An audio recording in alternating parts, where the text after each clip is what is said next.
আমি এর আগের টিউটোরিয়ালে বলেছিলাম যে কয়েকটা মাধ্যমে আমরা লাইটকে কন্ট্রোল করি। তার মধ্যে একটা হচ্ছে অ্যাপারচার মানে আমাদের এইখানে কতখানি লাইট ঢুকবে, আমাদের সেন্সর পর্যন্ত কতখানি লাইট যে পৌঁছাচ্ছে সেইটার জন্য এটার ভিতরে যে ডায়াটা আছে সেটা বড় হবে বা ছোট হবে।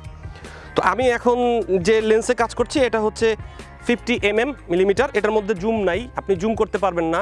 এটা একটা ফিক্স লেন্স, বাট এটার অ্যাপারচারের ডায়াটা হচ্ছে 1.8, মানে মোটামুটি অনেক বড়, মানে একেবারেই টপ লেভেলের একটা হচ্ছে এইটা লেন্স হচ্ছে এটা।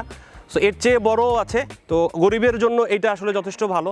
এবং বিগেইনার যারা ক্যামেরা কিনবেন বা লেন্স কিনছেন তারা অবশ্যই কিট লেন্স নিলে নেন, সমস্যা নাই, বাট এই একটা লেন্স আপনার নিতেই হবে। এইটা যদি আপনি না নেন আপনি ফটোগ্রাফির কোনো মজা পাবেন না। সো এখন আমরা যেটা দেখব সেটা হচ্ছে আমরা যদি এই লেন্সটার ভেতরে যে ডায়াটা ছোট বড় করি তাহলে কি পরিবর্তনটা হয়।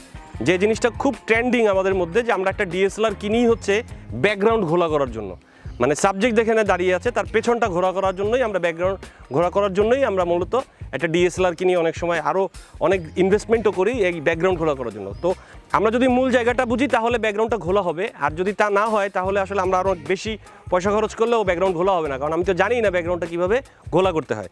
সো আমি বেশ কয়েকটা ধাপ নেমে এবং বেড়ে আপনাদের ছবি তুলে দেখাবো যে ব্যাকগ্রাউন্ডটা কোন জায়গাতে থাকলে ব্যাকগ্রাউন্ডটা ঘোলা হয়। সো আমি এই যে ছবিটা তুললাম এটা হচ্ছে 1.8, মানে এখন ডায়াটা সম্পূর্ণ খোলা আছে, সব লাইট ভেতরে যাচ্ছে, এই অবস্থায় ব্যাকগ্রাউন্ডটা ঘোলা। তা আমি এটাকে আস্তে আস্তে ছোট করি, দেখি কি হয়।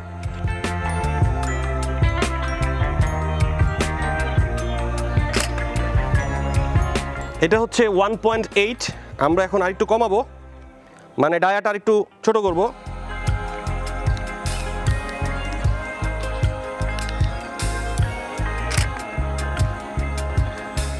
এটা হচ্ছে 3.2, মানে এখন আমাদের অ্যাপারচারের যে খোলা হয়েছে সেটা 3.2 খোলা হয়েছে। আপনারা যে কোনো ক্যামেরাতে এটাই পাবেন, এবং এখানে আপনারা দেখতে পাচ্ছেন নিশ্চয়ই যে কি পরিমাণ ঘোলাটা কমে আসছে, মানে আগের ছবিটার চেয়ে ঘোলাটা কতখানি কমেছে।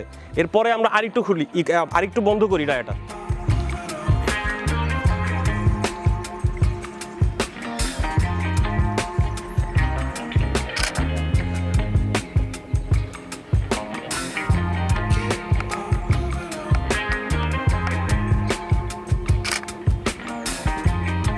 এটা হচ্ছে 7.1, মানে মোটামুটি এটা অনেকটা করে নেওয়া হয়েছে। আপনারা নিশ্চয়ই দেখতে পাচ্ছেন যে ছবিটাতে কতখানি ব্যাকগ্রাউন্ড যে ঘোলা ছিল সেটা আস্তে আস্তে পরিষ্কার হয়ে আসছে।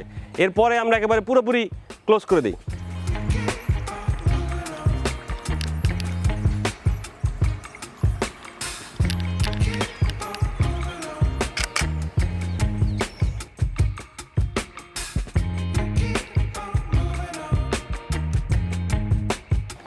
আপনারা নিশ্চয়ই দেখতে পারলেন যে কি পরিমাণ পরিবর্তন হইলো এই শুধু এই লেন্সের এই পরিবর্তনটুকুর জন্য। মানে হচ্ছে আমরা যখনই ভাবি যে আমরা অনেক দাম দিয়ে ক্যামেরা কিনবো এবং সেটা দিয়ে আমরা ব্যাকগ্রাউন্ড ঘোলা করবো, বিষয়টা আসলে সেখানে না। মূল বিষয়টা হচ্ছে লেন্সের ভেতরে আপনার অ্যাপারচার কতখানি বড় হয় এবং কতখানি ছোট হয়, মানে আপনার অ্যাপারচারের গর্তটা কতখানি বড়, কতখানি আলো ভেতরে যাচ্ছে, এই কনসেপ্টটা আপনার মাথায় যখন যাবে তখনই আপনি বুঝতে পারবেন যে কোন লেন্সটা কিনলে আপনার এই কাজটা পারফেক্টভাবে আপনি করতে পারবেন। এছাড়া আসলে আমরা যত ভালো লেন্স কিনি বা যত টাকা দিয়েই ক্যামেরা কিনি আমাদের এই কাজটা হবে না। আপনাদের সবাইকে অসংখ্য ধন্যবাদ আমাদের এই টিউটোরিয়ালটা দেখার জন্য। আমি আশা করব আপনারা প্রচুর পরিমাণে প্র্যাকটিস করবেন, কারণ প্র্যাকটিস না করলে এটা আসলে আপনার পক্ষে সম্ভব না। আপনার আউটডোর যেতে হবে, প্র্যাকটিস করতে হবে, আমাদের মতো ঘাম ঝরাতে হবে, আমাদের মতো কাপড় নোংরা করতে হবে, তখনই আপনি একজন ভালো ফটোগ্রাফার হতে পারবেন। তো clickntech.com-এর সাথে থাকবেন, শেয়ার করবেন, লাইক করবেন, কমেন্ট করবেন। ধন্যবাদ।